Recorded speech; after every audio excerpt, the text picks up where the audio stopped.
하나님 말씀 주보에는 12장으로 나갔는데 창세기 26장 3절 4절 보도록 하겠습니다. 창세기 26장 3절과 4절 두 절 보도록 하겠습니다. 같이 읽겠습니다. 이 땅에 거류하면 내가 너와 함께 있어 내게 복을 주고 내가 이 모든 땅을 너와 내 자손에게 주리라. 내가 내 아버지 아브라함에게 맹세한 것을 이루어 내 자손을 하늘의 별과 같이 번성하게 하며 이 모든 땅을 내 자손에게 주리니 내 자손으로 말미암아 천하 만민이 복을 받으리라. 네, 지난주에 아브라함 시대를 우리가 살피기 시작했습니다. 구속사에 있어서 예수 그리스도의 초림과 재림을 제외하면 이 아브라함을 부르셔서 그와 언약을 맺으신 이 사건은 구속사에 있어서 가장 중요한 사건이다라고 말씀드렸어요. 아브라함 언약의 핵심은 아브라함에게 하나님이 왕으로 다스리시는 신정국가를 이루어주겠다라고 하는 것과 그 신정국가를 통해서 나오게 될 그 후손을 통해서 천하 모든 민족이 구원을 받도록 하겠다라는 거예요. 그래서 이 그 구원받은 자들의 모임인 교회를 이루도록 하겠다. 그래서 신정국가를 이루어주겠다라고 하는 것과 교회를 만들겠다, 형성하겠다라고 하는 이 두 가지 약속이 이 아브라함 언약 속에 들어있다라고 말씀드렸어요. 그래서 국가를 이루려면 땅도 백성도 주시겠다라고 하는 것이 이렇게 포괄되어 있는데 그것들을 이제 그 나머지 장절에서 15장이나 17장 또 22장에서 땅과 자손에 대한 이 약속을 어떻게 구체화시키는지 그거를 확증하기 위해서 언약을 체결하시고 언약의 표징을 주시는 또 이삭을 바치는 사건을 통해서 언약을 총정리하시는 이런 내용들에 대해서 우리가 살펴보았습니다. 이제 아브라함 다음에는 누구죠? 이삭이죠, 이삭. 그죠? 아브라함의 아들은 이삭이에요. 이삭의 아들은 야곱이에요. 그러니까 예서와 야곱이 있는데 그 여자의 후손이 나오는 계보는 이제 야곱에게로 이어지는 거예요. 그래서 이 이삭과 야곱에게도 하나님은 아브라함에게 하신 약속을 다시 약속을 합니다. 방금 말씀드린 대로 하나님께서 아브라함에게 약속하신 것은 왕에 대한 약속, 또 후손과 땅과 천하 만국을 너를 통해서 축복하겠다. 이런 내용들이라고 할 수 있습니다. 그런데 이 똑같은 내용을 그의 아들 이삭과 이삭의 아들 야곱에게도 하나님이 다시 언약을 다시 이렇게 갱신시켜 주셔요. 그래서 우리가 방금 읽은 이 본문 창세기 26장 3절 4절에서도 하나님은 이 이삭에게 애굽에 내려가지 말라라고 말씀하셔요. 그러면서 3절과 4절에서 네가 이 땅에 거류하면 내가 너에게 복을 주고, 아브라함하고 똑같이 말씀하시죠. 너는 복이 될지라. 내가 너에게 복을 주어서 네가 복이 되게 하겠다. 이렇게 말씀하셔요. 그러면서 아브라함에게 큰 민족을 국가를 이루게 하겠다라고 하는 것과 너를 통해서 모든 민족이 복을 받게 하겠다. 이 내용을 아브라함에게 약속하셨는데 똑같은 내용을 이삭에게도 약속하시는 거예요. 이 땅에 거류하면 내가 너와 함께해서 내게 복을 주고 내가 이 모든 땅을 너와 내 자손에게 주리라. 내가 네 아버지 아브라함에게 맹세한 것을 이루어 땅을 주겠다 먼저 말씀하시고 내 자손을 하늘의 별과 같이 번성하게 하겠다. 그리고 이 모든 땅을 그 자손에게 주겠다. 그리고 나서 네 자손으로 말미암아 천하 만민이 복을 받을 것이다. 이 아브라함에게 하셨던 약속을 똑같이 이렇게 이삭에게도 하시는 것이죠. 또 이삭의 아들 야곱에게도 베델에서 이 약속을 다시 하십니다. 야곱의 생애 가운데 베델은 두 번 등장을 합니다. 한 번은 28장이고 한 번은 35장이에요. 그래서 28장에서는 이 에서를 속이고 에서가 죽이려고 하니까 바단 아람으로 피하죠. 외삼촌 라반의 집으로. 근데 거기 가는 중에 베델에서 잠을 자다가 꿈에 이제 하나님이 야곱에게 약속을 해주시는 거예요. 그래서 한번 보십시다. 그 28장은 13절, 15절 한번 보세요. 28장 13절 같이 한번 보겠습니다. 또 본즉 여호와께서 그 위에 서서 이르시되 나는 여호와니 너의 조부 아브라함의 하나님이요 이삭의 하나님이라. 내가 누워있는 땅을 내가 너와 내 자손에게 주리니. 자, 여기서도 땅에 대한 약속을 해주시죠. 그리고 14절 한번 보십시다. 내 자손이 땅에 티끌같이 되어 내가 서쪽과 동쪽과 북쪽과 남쪽으로 퍼져갈지며 땅의 모든 족속이 너와 내 자손으로 말미암아 복을 받으리라.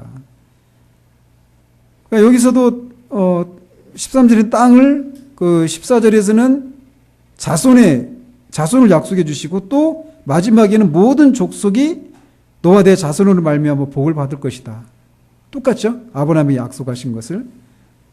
그거를 이루기 위해서, 이것을 이루어 주시기 위해서 15절의 말씀을 약속하시는 거예요. 같이 한번 읽죠. 내가 너와 함께 있어 내가 어디로 가든지 너를 지키며 너를 이끌어 이 땅으로 돌아오게 할지라. 내가 내게 허락한 것을 다 이루기까지 너를 떠나지 아니하리라 하신지라. 그러니까 이 약속을 이루시기 위해서 야곱을 어디를 가든지 지키겠다라고 약속하시는 거예요. 그러니까 야곱과 늘 함께하고 야곱을 지켜주시겠다라고 한 이거는 하부 조건인 거죠. 그죠? 그러니까 이 약속하신 아브라함에게 또 이삭에게 약속하셨던 그 약속을 이루어 주기 위해서 야곱을 지켜주는 거예요. 그러니까 더 큰 것을 위해서 작은 것을 반드시 하시는 거예요. 우리가 하나님과의 관계 속에서 이런 걸 볼 수 있어야 되는 거예요. 그러니까 하나님이 약속하신 것을 이루시기 위해서 우리를 지키시는 거예요. 무엇이 더, 그러니까 우리가 무엇을 붙들어야 되는 거예요? 더 큰 거. 하나님이 우리에게 약속하신 거. 이 더 큰 것을 붙들고 그것이 우리에게 확실하다면 그것에 근거해서 우리의 삶을 하나님이 인도해 주시고 보호해 주시고 지켜주실 것을 구할 수 있는 거예요. 그래서 뒤에 이제 선지서나 이제 그때 뭐 포로 시대 하면서 살피겠지만 다 보십시오. 이 이스라엘 백성들이 다 죄를 범하고 불순종하고 하나님의 심판을 받고 이런 상황 가운데서도 그들이 무엇을 붙들고 있느냐면요. 이 약속을 붙들고 있는 거예요. 하나님이 아브라함에게 하셨던 약속. 내가 너에게 이 땅을 주겠다. 그리고 자손을 주겠다. 그리고 네 자손을 통해서 천한 만민이 복을 받게 하겠다. 이 약속을 기억하시라는 거예요. 그걸 통해서 하나님은 약속하신 것을 반드시 성취하시고 성취하시는 성실하신 분이시고 전능하신 분이시다라고 하는 것을 우리를 이렇게 죄를 범하고 타락했음에도 불구하고 불순종했음에도 불구하고 그래서 심판을 내리시는 그런 중에서라도 우리와 맺은 그 약속을 기억하셔서 우리를 불쌍히 여겨 주시기를. 이게 그 하나님이 약속하신 그 큰 것을 붙들고 자기들의 그 삶, 그 큰 약속에 비해서 자신들의 삶은 작은 거란 말이에요. 그 약속을 붙들고 하나님 앞에 씨름하는 거예요. 그게 우리 가운데 있어야 되는 거예요. 그게. 그러니까, 그렇죠. 그래서 우리가 그리스도인으로 살아갈 때도, 아브라함에게 내가 네 이름을 창대하게 하겠다고 했잖아요. 그죠? 그러니까 하나님의 이름으로 일컬음 받는 그런 백성, 그런 국가를 이루어 주겠다라는 거예요. 그러니까 이스라엘의 그 어떤 상황은 거기에 다 하나님의 이름이 걸려 있다라는 거예요. 그러니까 하나님이 약속하신 것을 이루지 못하면 하나님의 이름에 누가 된다라는 거죠. 그러니까 하나님의 이름을 위해서, 하나님의 영광을 위해서 그 약속을 이루어 주시기를. 우리의 이런 연약함과 우리의 이런 불순종이 있음에도 불구하고. 이게 선지서에 나오는 선지자들의 기도의 전형적인 패턴이에요. 근데 그거를 우리들에게도 적용할 수 있어야 되는 거예요. 왜? 그리스도로 말미암아 하나님이 우리와 이런 약속을 맺으셨기 때문에. 자, 그러면서 28장에서도 그런 약속을 해주시고요. 또 베델이죠. 그리고 나서 35장에도 보면 한번 보십시오. 35장 10절에서 12절 한번 보시죠. 이제 그 야곱이 베델에서 하나님으로부터 약속을 받고 바단 아람에 들어가요. 거기에서 20년 동안 살죠. 20년 동안 살고 자녀들을 낳고 돌아오는 거예요. 돌아와서 34장에서 세겜에 정착하는데 거기서 그 딸 디나가 강간을 당하죠. 그리고 나서 그런 위기 상황 가운데서 하나님이 야곱에게 내가 환난 날에 너를 만나줬던 베델로 돌아와라. 베델로 올라가라. 이런 말씀하셔요. 그래서 그 베델에 갔을 때 하나님이 하신 말씀입니다. 35장 10절 12절까지 한번 읽어보죠. 같이 시작. 하나님이 그에게 이르시되 내 이름이 야곱이지만은 내 이름을 다시는 야곱이라 부르지 않겠고 이스라엘이 내 이름이 되리라 하시고 그가 그의 이름을 이스라엘이라 부르시고 하나님이 그에게 이르시되 나는 전능한 하나님이라. 자, 그래서 여기서부터가 우리의 은혜인 거예요. 야곱에게 하나님이 당신 자신이 어떤 하나님으로 계시해 주시냐, 나는 전능한 하나님이라는 거예요. 전능하기 때문에 약속하신 것을 이룰 수 있다라는 거죠. 그러면서 무슨 약속을 하시냐면 같이 읽어보죠. 생육하며 번성하라. 한 백성과 백성들의 총회가 내게서 나오고 다 뭐에게? 큰 국가 백성을 이루게 하겠다라고 하시는 거잖아요. 그리고 계속해서 왕들이 내 허리에서 나오리라. 왕에 대한 약속을 해주시죠. 또 내가 아브라함과 이삭에게 준 땅을 내게 주고 내가 내 후손에게도 그 땅을 주리라. 이렇게 말씀하십니다. 그러니까 이삭에게도 그렇고 야곱에게도 그렇고 하나님이 아브라함에게 약속하셨던 것들을 그들에게 다시 약속해 주시고 있는 그런 것을 볼 수 있어요. 그래서 아브라함 시대가 성경으로는 어디에서 어디까지라고 그랬죠? 창세기 12장에서 하나님이 아브라함을 부르시고 약속하신단 말이에요. 근데 거기서부터 창세기 50장까지가 아브라함 시대라고 할 수 있어요.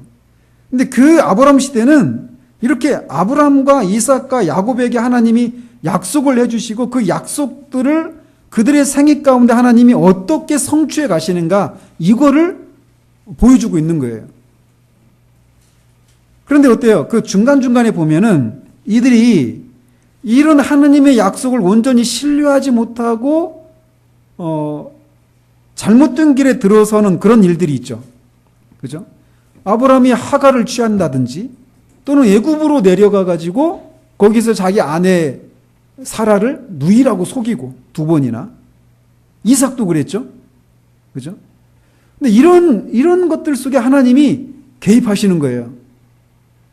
개입하셔서 뭐 이를테면 애굽에 내려갔을 때 그 사라가 자기 누이라고 하고 바로가 데려가 버렸잖아요. 근데 거기서도 그랬고 그랄 땅에서도 이 아비멜렉이 데려갔을 때 또 한 번 하나님이 개입하시죠. 그죠? 근데 그때 하나님이 개입하셔서 사라를 범하지 못하도록 하는 거예요. 그것도 그런 관점으로 봐야 되는 거예요. 내 씨를 통해서, 네 후손을 통해서 국가를 이루고 거기서 나오는 여자의 후손을 통해서 천한 만민이 복을 누리게 하겠다. 구원을 받게 하겠다. 이 약속이 성취가 안 되는 거란 말이에요. 그러니까 그들의 그 실수, 잘못된 것들에 대해서 하나님이 개입하셔서 그들을 거기서 건져주시는데 그 건져주시는 것도 하나님의 약속을 성취하고자 하는 그런 차원에서 개입하시는 거예요. 그러니까 하나님의 백성들을 향하신 하나님의 그 모든 행동들은 하나님의 언약을 하나님이 성취하시고자 하시는 그런 차원에서 그렇게 개입하신다라는 것이죠. 뭐 이삭도 그렇죠. 이삭도 거짓말하고, 그죠? 자기 아내를 누이라고 하죠. 야곱도 마찬가지예요. 이렇게 하나님이 인간의 실수에 개입하시는 이유는 모두 자손과 땅과 만국 축복이 이루어지지 않을 수 있는 상황이기 때문에 개입하시는 거예요. 따라서 이렇게 족장들의 실수 이야기조차도 이 아브라함, 이삭, 야곱에게 하신 그 언약의 관점에서 읽어야 한다라는 것입니다. 그러니까 이 땅과 후손과 만국 축복, 이거는 결국 하나님 나라와 관련된 개념입니다. 즉 하나님께서 하나님 나라를 건설하시기 위해서 약속하신 것을 성취해 가시는 역사가 바로 족장들의 이야기다라는 거예요. 이거를 지난주에 말씀드린 것처럼 아브라함이, 이삭이, 야곱이 하나님께 막 순종했더니 많은 복을 주셨다. 우리도 순종하자. 그래서 복받자. 이런 관점으로 읽으면 안 되는 거예요. 하나님의 이 언약의 관점, 하나님 나라를 그 언약을 통해서 이루시고자 하시는 이 하나님 나라의 관점, 이 언약의 관점으로 이것들을 읽어야 한다라는 것이죠. 그것을 위해서 하나님이 인간의 실수에 개입하셔서 자신의 약속을 성취해 가시는 것입니다. 그러니까 어때요? 이게 지난주에 말씀드린 대로 이 아브라함 언약은 은혜의 언약인 거예요. 하나님이 약속하시고 그 약속을 인간들이 실수하고 못 지킨단 말이에요. 그런데 하나님이 그걸 또 개입하셔서 그 약속을 성취하도록 이끌어 가신다라는 거예요. 여기서 우리는 한 가지, 이렇게 이 아브라함과 이삭과 야곱의 하나님이 그의 후손인 예수 그리스도로 말미암아 우리의 하나님이시다라고 하는 사실을 기억해야 한다라는 거예요. 이 믿음의 조상들의 실수에서 우리는 제가 그런 얘기도 한번 했던 것 같은데, 제가 회사 다닐 때 직장 내 신우이가 있었거든요. 그분이 지금 어디 그 신학교 교수가 지금 교수하고 있을 거예요. 은퇴했는지도 모르겠어요. 근데 아브라함이 자기 사라를, 자기 아내를 누이라고 속이고 막 그랬잖아요. 2번. 그거 얘기하면서 그런 얘기를 하더라고요. 아브라함은 쪼다했다고. 그 얘기 듣고 제가 깜짝 놀랐습니다. 그러니까 그 자체를 보고, 그러니까 인간의 실수 이런 것들을 보면서 나 같으면 그렇게 안 했을 텐데, 이런 식으로 이런 이 실수들을 그런 식으로 보아서는 안 된다라는 거예요. 이렇게 실수했으니까 우리는 실수하지 말자. 이런 어떤 도덕적인 교훈, 이런 걸 끌어내는 정도로 이 아브라함 이야기, 족장 이야기를 읽어서는 안 된다라는 거예요. 어쨌든 그런 실수 가운데도 하나님이 그들을 이렇게 붙드셔서 결국은 하나님이 약속하신 것을 이루어 가시는 이야기가 이 족장 이야기예요. 그래서 그런 이야기들을 통해서 드러난 하나님을 보면서 우리는 그렇게 연약한 자들을 이렇게 붙드시는 위대하신 하나님을 거기서 우리는 보아야 한다라는 것입니다. 그래서 포로셔가 그런 얘기를 하는 거예요. 하나님의 위대한 사람은 없다. 연약한 인간을 붙드시는 위대한 하나님만 계시다. 이런 얘기를 하는 이유가 바로 거기에 있는 거예요. 그렇다면 이렇게 아브라함에게 약속을 하셨어요. 근데 약속하신 것들이 어떤 단계를 통해서 성취가 되었는가라는 겁니다. 이 아브라함의 언약은 크게 2단계에 걸쳐서 성취가 되었습니다. 1단계는 이스라엘의 역사 가운데서 성취가 됩니다. 그러니까 이스라엘 역사니까 어느 시대예요? 아브라함 시대 다음에 모세 시대죠. 모세 시대, 그 다음에 다윗 시대, 그 다음에 포로 시대. 이 이스라엘의 역사 가운데서 1차적으로 아브라함이 약속하신 것들이 성취가 돼요.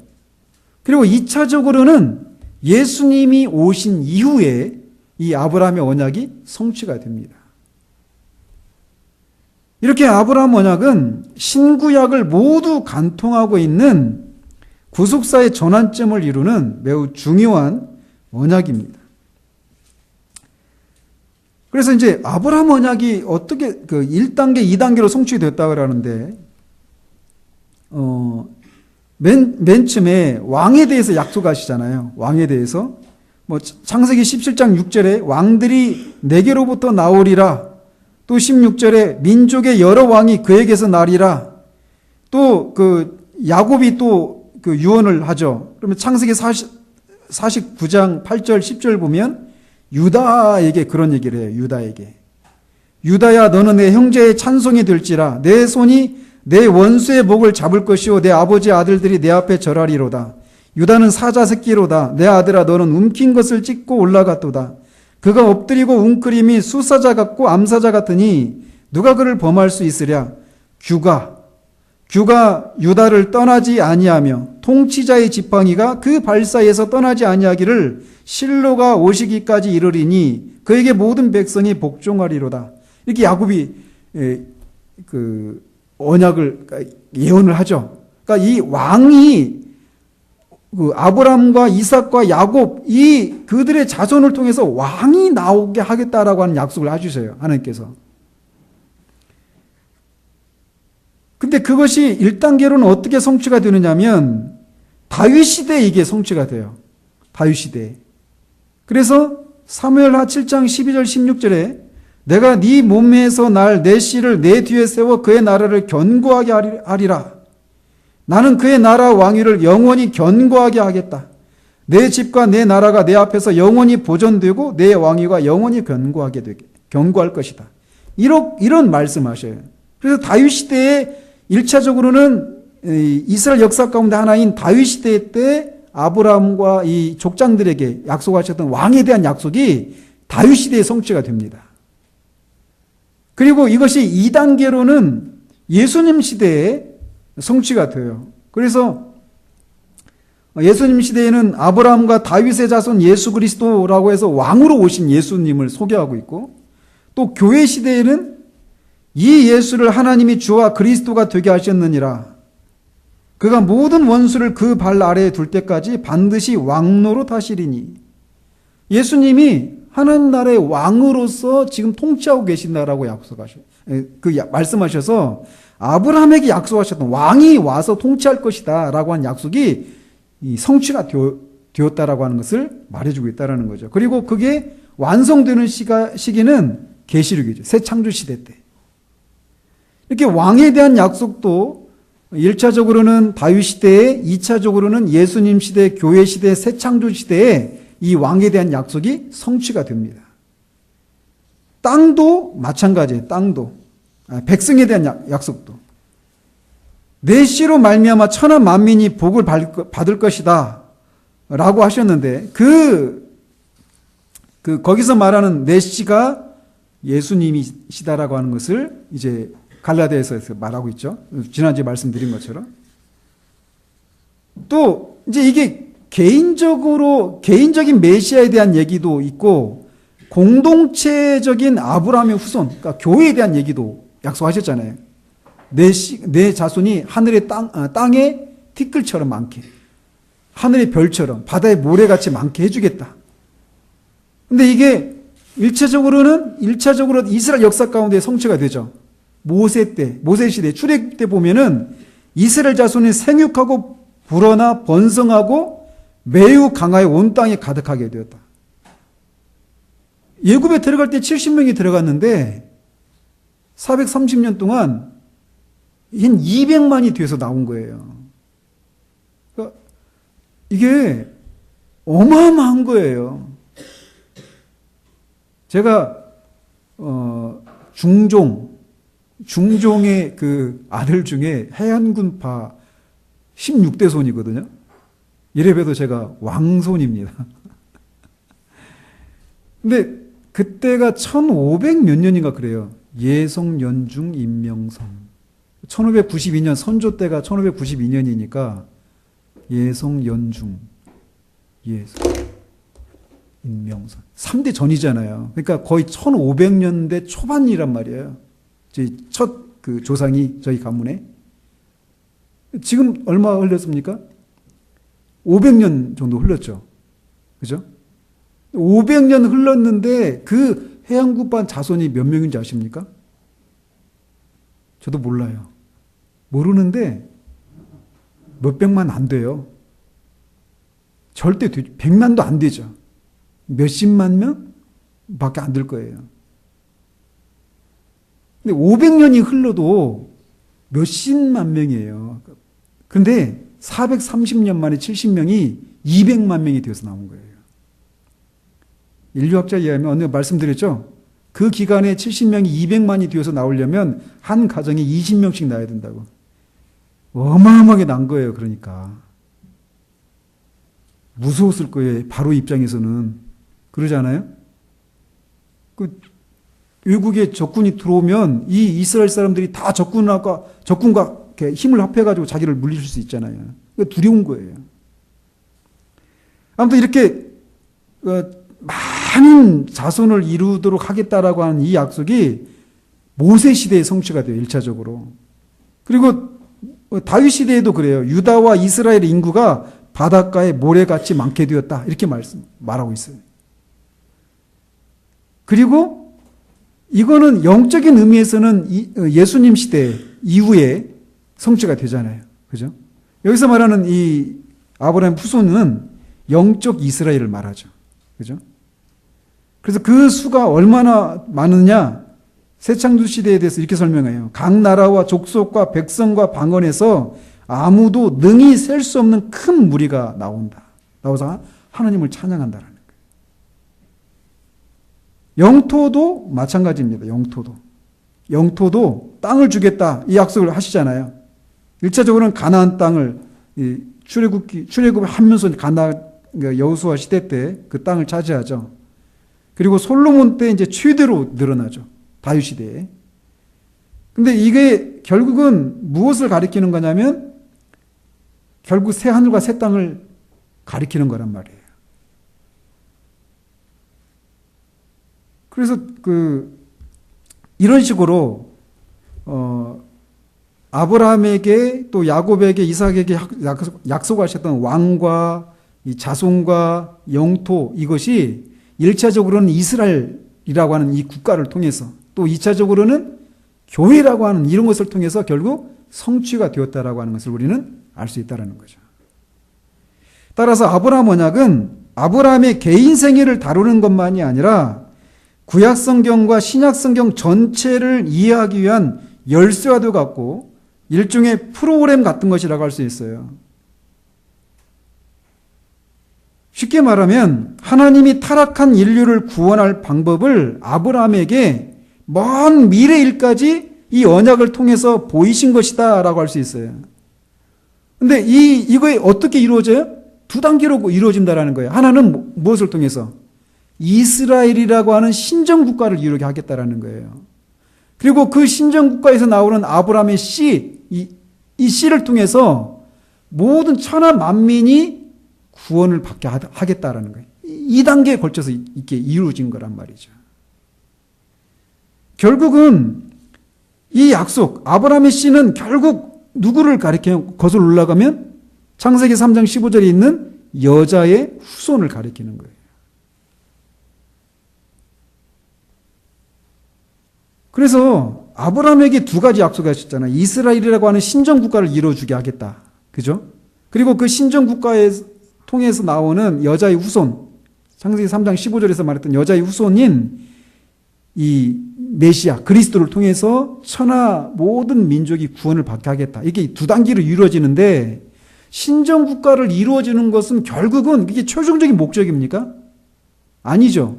이거는 결국 무엇을 위한 것이에요? 여자의 후손을 나오게 하기 위한 일종의 어떤 잠정적인 수단인 거죠. 그러니까 이 이스라엘이라고 하는 이 신정국가의 그 구원사에 있어서 이스라엘이라고 하는 나라의 어떤 효력이라고 할까? 이런 거는 어느 때까지예요? 여자의 후손이신 아브라함과 다윗의 후손이신 이 예수님이 오실 때까지예요. 그러니까 이 땅에 있는 이 이스라엘이라고 하는 나라가 구약에서처럼 예수님이 오시기 전에 이스라엘이라고 하는 이 신정국가로서 이스라엘의 그 지위, 구원사 속에서 그 지위는 언제 끝난 거예요? 예수님이 오시면서 끝난 거예요. 근데 세대주의자들은 이걸 믿지 않죠. 이 신정국가인 이스라엘을 대체한 신적 기관이 뭡니까? 예? 교회예요, 교회. 이 교회가 뭐예요, 이제? 영적인 의미에서의 이스라엘이란 말이에요. 근데 여전히 이 구약의 그런 관점으로 지금 그 중동에 있는 이스라엘을 여전히 그런 관점으로 보고 있는 한 분파가 있어요. 그 사람들이 세대주의자들이죠. 근데 우리나라에 이 세대주의 신학이 대부분이에요. 그러니까 지금 막 탄핵 반대 그 집회에서 이스라엘의 그 국기가 나오는 이유가 거기 있는 거예요. 그러니까 이스라엘을 그러니까 똑같이 생각하는 거예요. 그 구약 역사를 보십시오. 이스라엘을 하나님이 눈동자처럼 지키시잖아요. 그래서 이스라엘을 치는 자들은 다 어떻게 돼요? 하나님이 다 심판하시죠. 그렇게 보는 거예요. 지금도 그렇게 보고 있단 말이에요. 지금도. 그래서 이스라엘이라고 하는 나라가 그 팔레스타인이나 막 그 주변의 그 나라에서 하지 말아야 될 그런 일들을 하고 있는데 그거에 대해서 비판 안 해요. 맹목적이죠, 맹목. 그러니까 신학이 잘못되면 옳고 그름을 분별을 못 하는 거예요. 따라서 아브라함 언약이 이런 특징들이 있기 때문에 아브라함 언약 이후에 출애굽기부터 신약을 읽을 때는 이 아브라함 언약으로 돌아가서 이해를 해야 된다라는 거예요. 그러니까 아브라함 언약에 대한 이해가 없이는 이 족장 시대 이후에 출애굽기부터 신약을 이해할 수 있는 눈이 없어요. 생길 수가 없는 거예요. 왜 예수님이 오셔야만 했어요? 우리를 구원하시기 위해서인데 결국 무슨 언약 때문에 오신 거예요? 아브라함 언약 때문에 예수님이 오신 거예요.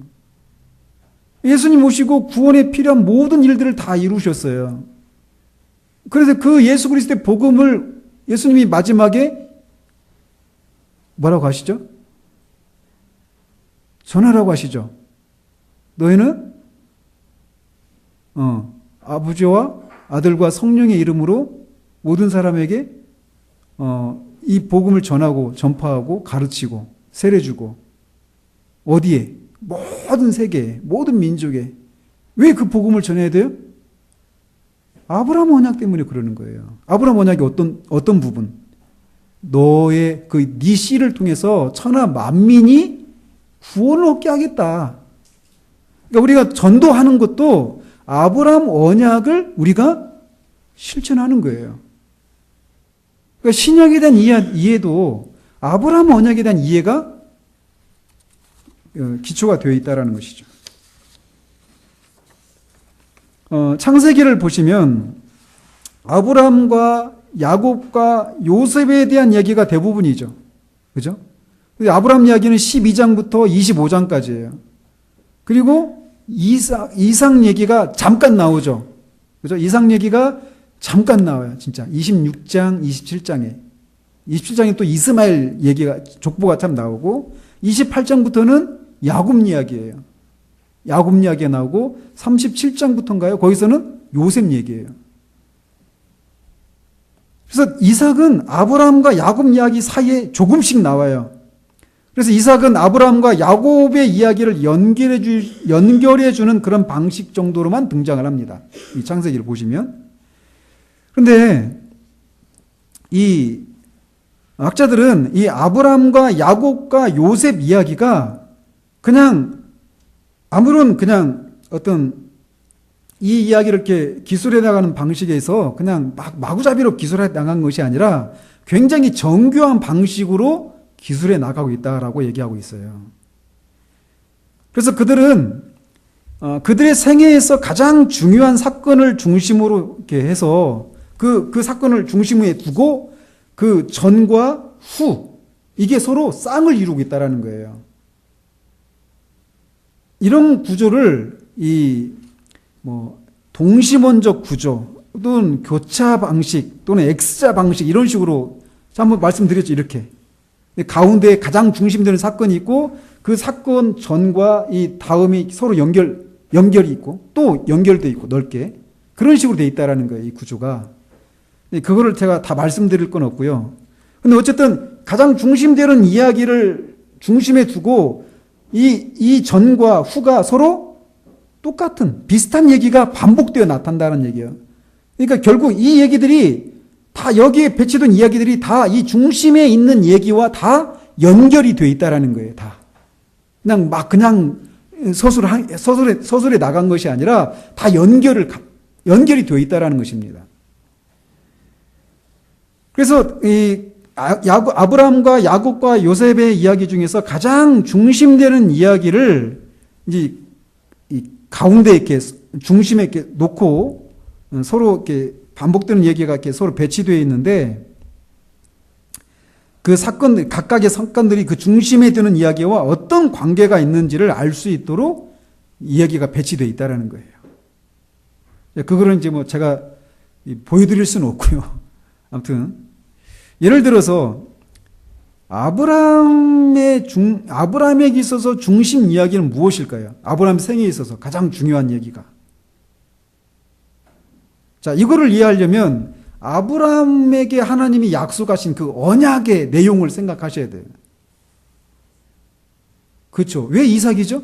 아브라함의 생에 있어서 이삭을 낳은 사건이 가장 중심되는 사건이에요. 왜예요? 그러니까 자손을 주겠다라는 거잖아요. 네 몸에서 나는 씨, 그 씨를 통해서 많은 민족을 이루게 하겠고, 그 큰 국가를 이루게 하겠고, 모든 민족이 네 씨를 통해서 구원을 받을 것이다. 그게 되려면 아브라함에게서 씨가 나와야죠. 자식이. 누구예요? 이삭이에요, 이삭. 그래서 아브라함의 생에 있어서 가장 중요한 사건은 이삭을 낳은 사건이에요. 그래서 아브라함의 생에는 이삭을 낳은 사건 전과 후로 그 이야기들을 배치할 수 있다는 거예요.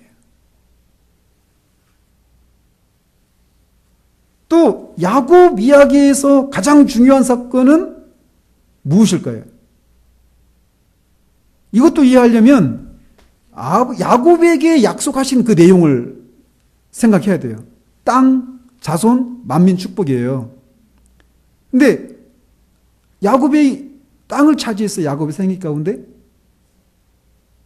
없는 건 아니지만 그게 중심 내용이 아니죠. 그러면 그 중에 어떤 내용이 가장 중심이겠어요? 자손과 관련된 얘기예요. 그래요. 야곱의 생에 있어서 가장 중요한 사건은 뭐냐면 12아들을 낳은 거예요. 왜 12아들이 중요해요?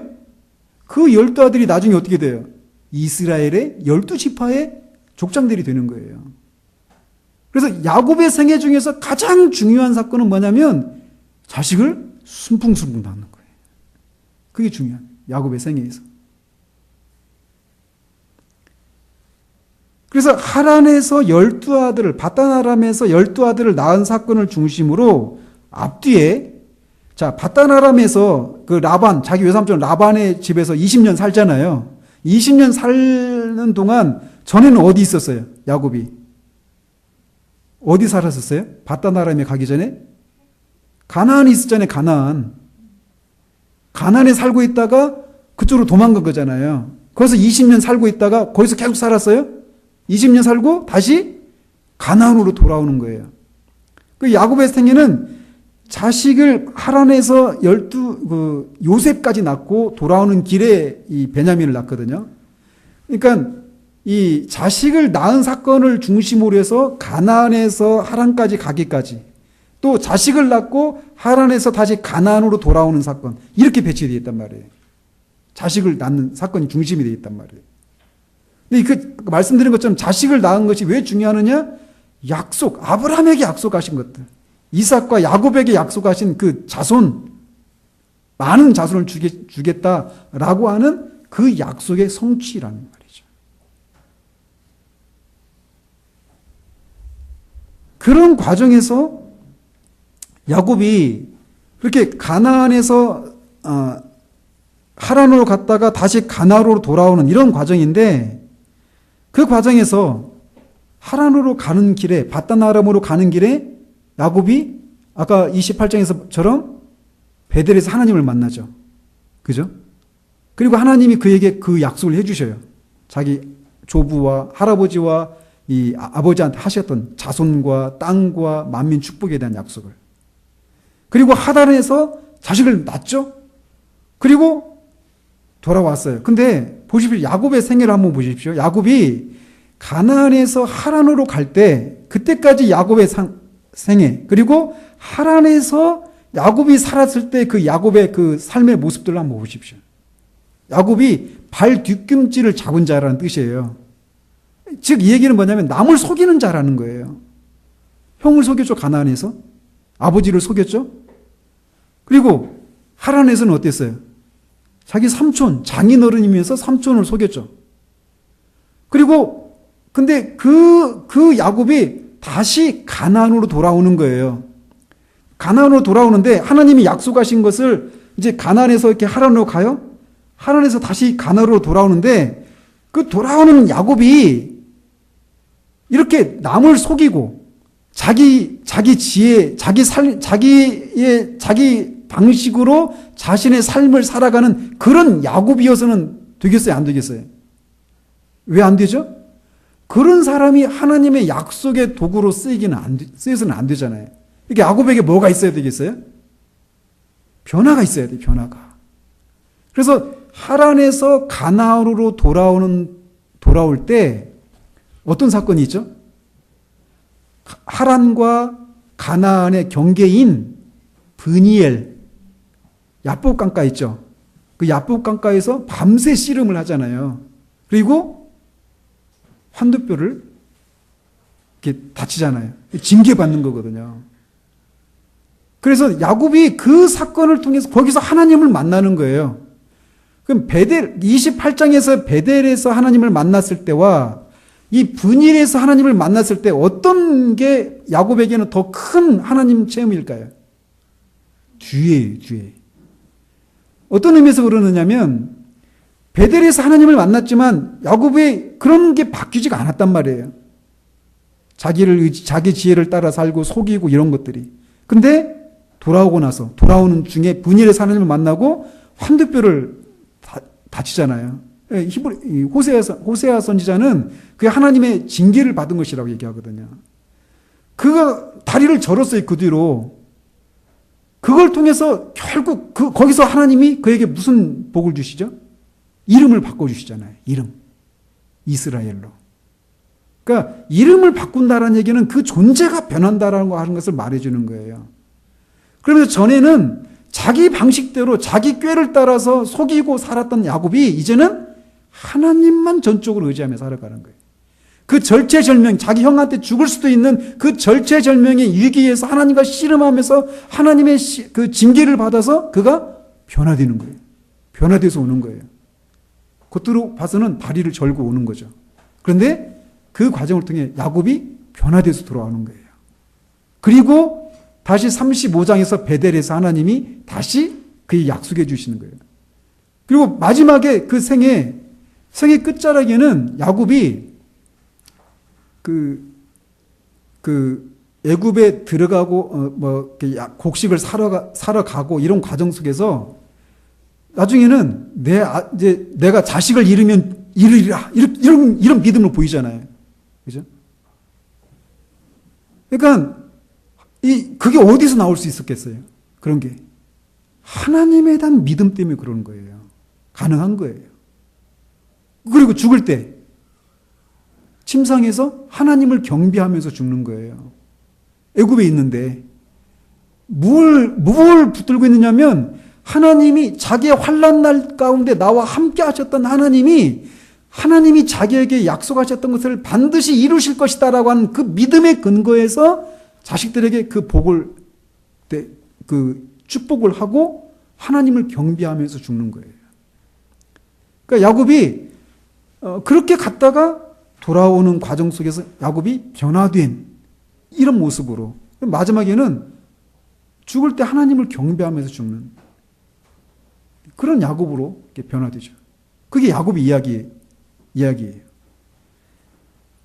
즉 아브라함에게 하신 약속은 이렇게 야곱 때에 와서 좀 구체적인 진전을 이루죠. 자식이 많아지죠. 일단. 그래서 신정국가의 백성을 형성하는 기초를 야곱 때에 놓게 됩니다. 따라서 그가 12아들을 낳고 하나님께 약속을 받는 것은 아브라함 언약과의 관계에서 살필 때 그 의미를 제대로 파악할 수 있는 거예요. 야곱 다음에는 요셉 이야기가 나옵니다.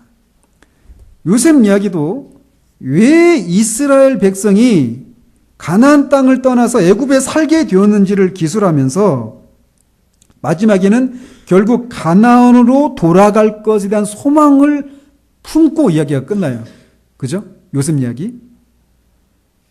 그래서 야곱이 하란에서 12아들을 낳은 것처럼 야곱 가족이 어떻게 이스라엘이라고 하는 큰 민족을 이루게 되었는지 그 배경에 대한 얘기가 요셉의 이야기예요. 그러나 말씀드린 것처럼 요셉 이야기는 다시 가나안으로 돌아갈 것에 대한 소망을 품고 끝납니다. 그리고 나서 바로 모세 이야기가 이어지죠. 출애굽기에서. 그래서 그 모세 이야기는 다시 가나안으로 돌아가는 이야기가 이어져요. 왜 가나안으로 돌아가요? 이스라엘 민족이? 아브라함의 언약 때문에 그러는 거예요. 이 땅을 주겠다. 가나안 땅을. 그래서 그들이 돌아가는 거죠. 이렇게 족장들의 이야기는 하나님께서 아브라함의 후손을 통해서 신정국가를 만드시고 그 신정국가에서 여자의 후손이 나와서 그를 통해 천하 민족이 구원의 복을 받고 하나님의 나라를 이루겠다라고 하는 이야기예요. 그 이야기가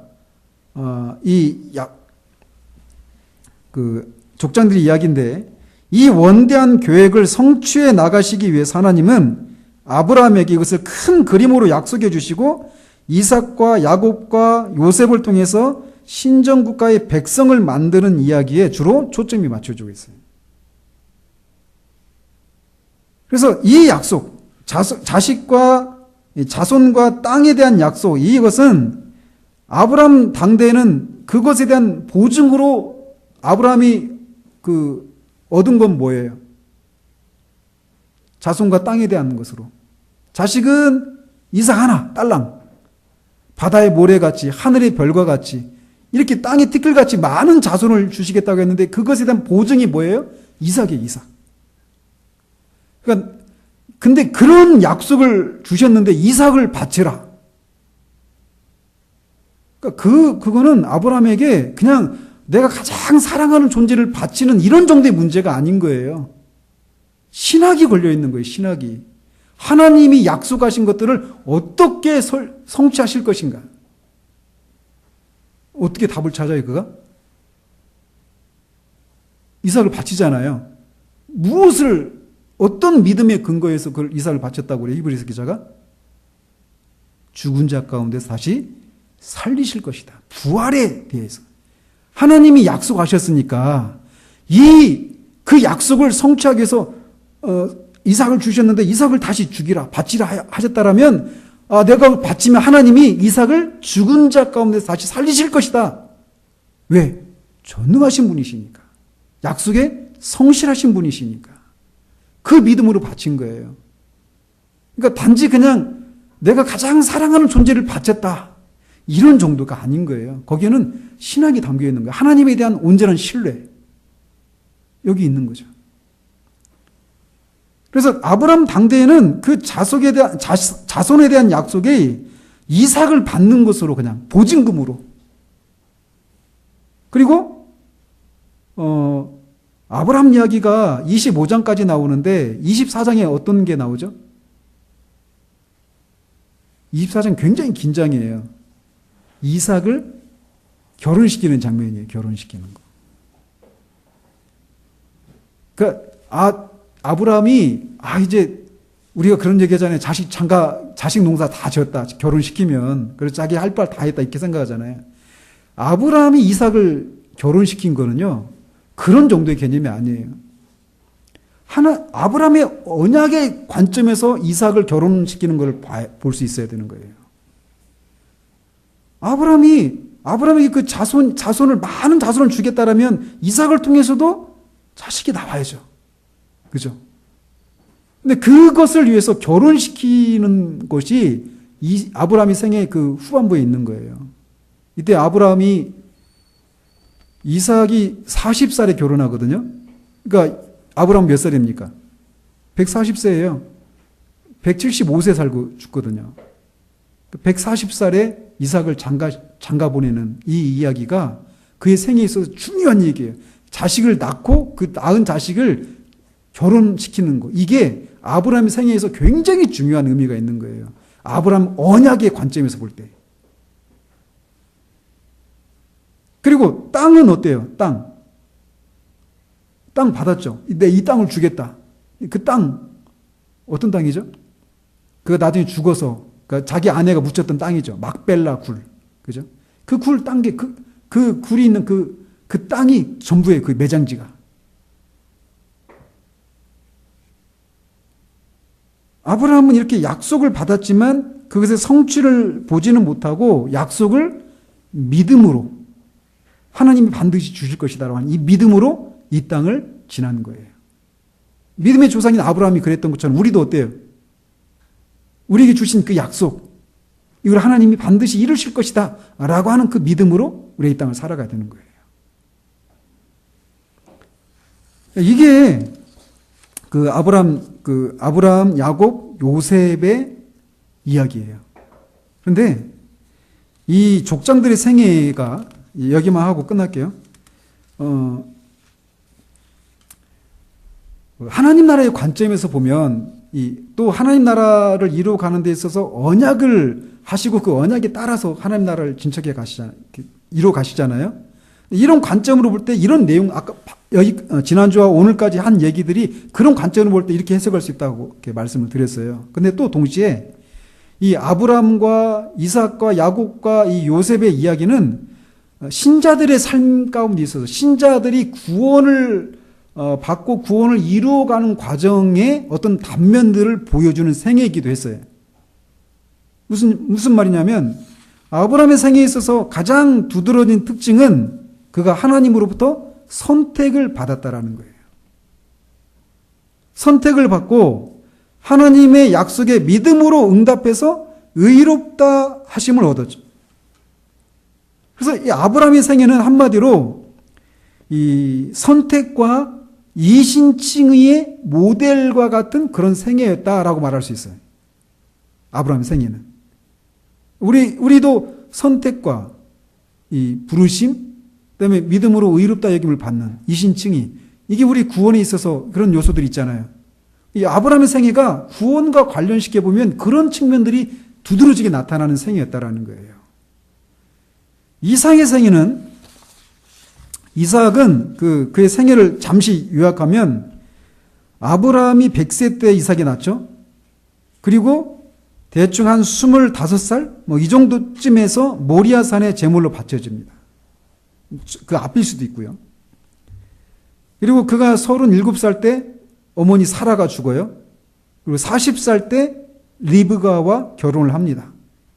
그리고 낳은 자식이 누구죠?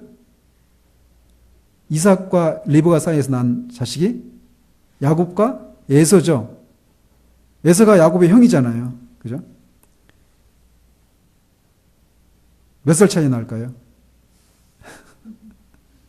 쌍둥이였죠. 야곱과 에서는.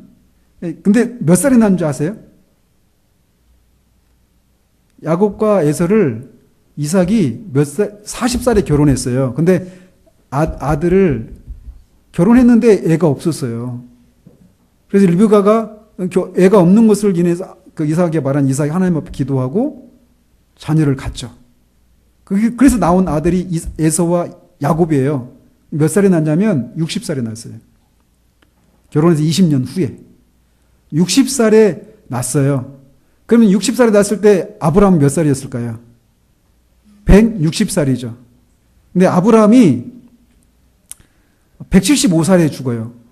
그러니까 이삭이 75살에 죽은 거죠. 그럼 야곱은 몇 살이었어요? 15살.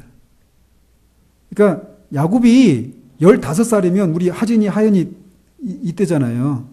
그러니까 자기 할아버지한테 내가 어떻게 하나님으로부터 부름을 받았고 어떻게 무슨 약속을 해주셨고 또 어떻게 그 너희 아버지 이삭을 바치라고 했는지 또 어떤 약속, 그 약속들을 어떻게 보증하셨는지, 또 어떻게 이루어 주시는지 이런 얘기를 했을까요? 안 했을까요?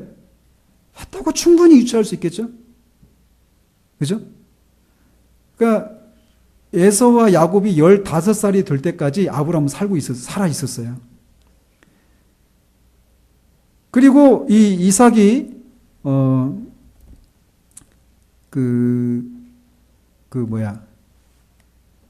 눈이 막 늙어가지고 눈이 안 보여가지고 야곱한테 속아가지고 애순 줄 알고 축복했잖아요. 그때가 나이가 137살이었어요. 137살. 그러면 그때 야곱의 나이는 몇 살이었을까요? 아까 60살에 야곱을 낳았다 그랬죠? 137살에 그때 그 축복을 해준 거예요. 그리고 하란으로 갔어요. 그럼 야곱은 몇 살이에요? 137에서 60 빼보세요. 77이잖아요. 77. 야곱이 77살인데 결혼했다고요? 안 했다니까요. 결혼 안 하고 77살 때 그 하란에 간 거예요. 바단 아람에. 거기서 7년 동안 라헬을 위해서 열심히 일하죠. 84세네. 그때 라헬인 줄 알고 딱 갔더니 다음날 보니까 레아였어요. 그죠? 그리고 라헬을 위해서 다시 일주일 동안 막 봉사하고 이제 결혼하고 7년 동안 이제 봉사하죠. 그러니까 20년 동안에 처음 7년 동안은 결혼 안 했으니까 84세 때 결혼했단 말이에요. 그리고 나서 그때부터 루벤, 레위, 시몬, 유다 막 쭉쭉 막 낳죠. 4명의 부인한테서. 거기서 맨 마지막에 낳은 아들이 누굴까요? 바단 아람에서. 요셉이에요, 요셉. 라헬에게서 난 아들이. 이 요셉이 낳았을 때 야곱이 몇 살이었을까요? 84세에 결혼해가지고 7년 동안은 그 자식이 없었어요. 근데 나중에 어떻게 유추할 수 있냐면요. 막 계산하면 복잡한데 시간 가니까 제가 계산해 드릴게요. 나중에 요셉이 애굽의 총리가 되었을 때가 30살이었어요. 그리고 7년 동안 풍년이 있었죠. 37세죠. 그리고 나서 흉년이 2년 됐을 때 야곱 가족이 들어갔어요. 그러니까 39살이죠. 그때 야곱이 몇 살이었냐면 130살이었어요. 그러니까 야곱하고 요셉하고 몇 살 차이 나요? 91살. 91세 차이가 나는 거예요. 91세 요셉을 낳은 거예요. 왜 놀래요? 아브라함은 100세에 낳는데. 그러니까 아무튼 그들의 그 족장들의 그 생애를 이렇게 쭉 계산해 보면 나이 계산하면요 재밌어요. 근데 어쨌든 아까 아브라함은 이게 구원과 관련해서 보면 선택과 이 이신칭의를 두드러지게 나타나는 그런 생애였다라고 말씀드렸잖아요. 이삭은 어떤 거냐면 자. 아까 얘기했는데, 이삭이 137세 됐을 때 야곱에게 축복했다 그랬잖아요. 근데 실제로 이삭이 죽은 때는 언제냐면 180세예요. 180세. 그러니까 137살에서 180 빼면 얼마예요? 43년이죠. 그러니까 43년을 더 산 거예요. 야곱이 바단 아람에서 20년 살고 돌아왔어요. 돌아와서도 더 살고 있었어요. 그러니까 야곱이 120살 되었을 때 죽은 거예요. 그러니까 77세 때 하란 갔다고 그랬죠. 근데 43년 후에 이삭이 죽은 거예요. 이런 것도 나중에 이제 그 하나하나 살피겠지만 다 의미가 있는 거예요. 이런 것들이. 야곱이 왜 77세가 되도록 결혼하지 않았을까? 자기 형은 40살에 그 주변에 있는 가나안 여인들하고 결혼했잖아요. 이런 게 의미가 있는 거예요. 그러니까. 아시겠죠?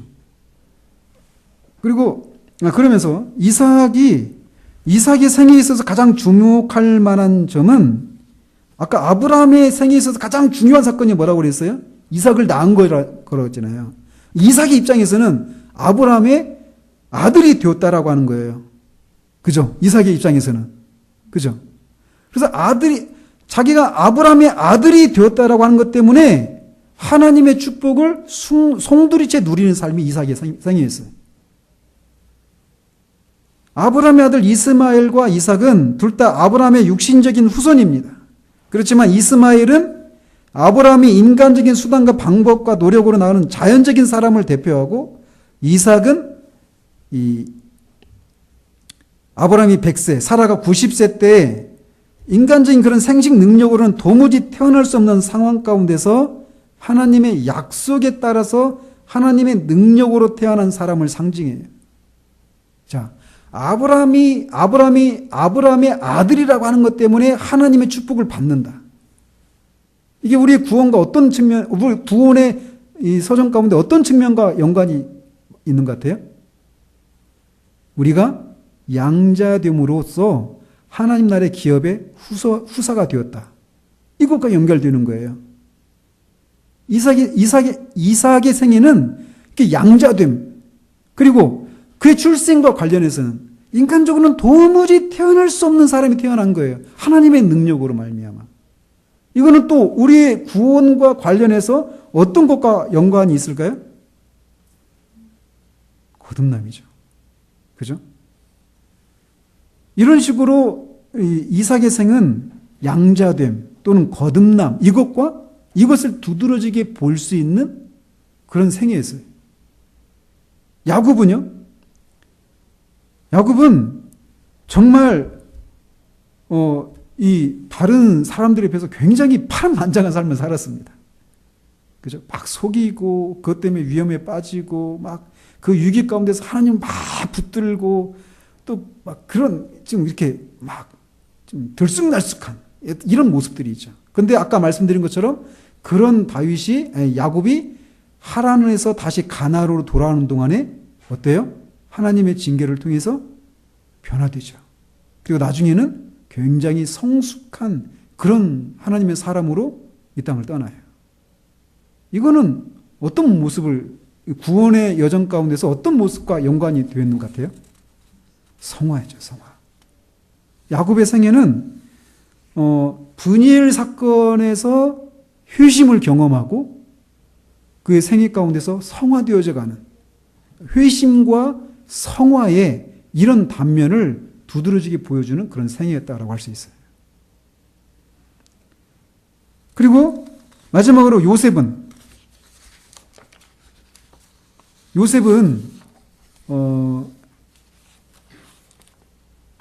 아까 말한 것처럼 91세, 야곱이 91세 때 하란에서 나요. 그리고 이제 돌아오는데 17살 때 애굽에 팔려가죠.